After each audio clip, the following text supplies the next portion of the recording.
An era has ended with the going away of the legendary politician, economist, one of the most sagacious persons that India has seen, Dr. Manmohan Singh ji.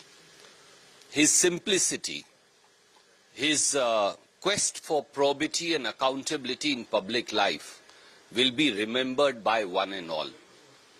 His resilience in face of autocratic and mostly unfair criticism, and his acceptance of the criticism as part of the democratic dialogue stand out today more than ever when governments of the day refuse to follow the principles laid down so ably by Dr. Manmohan Singh ji. His life was a lesson by itself.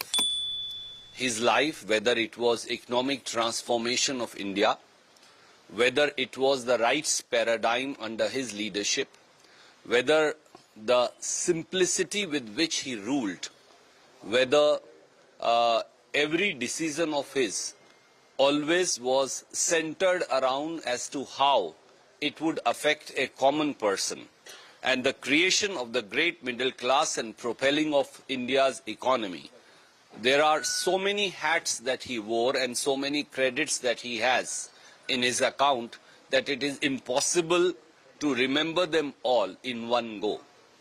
As he had said, history would judge him kindly, as Dr. Manmohan Singh is on his last journey. The history will not only judge him kindly, the history will salute him as a true son of the soil. It's an immense loss personally for me, as also for every Congress worker. For Congress ideology and his thought was ingrained in Dr. Manmohan Singh, who transformed that Congress ideology and thought in the rights paradigm as the Prime Minister of India. We salute him, we remember him, we miss him, and may God bless the departed soul and give strength to all his family members.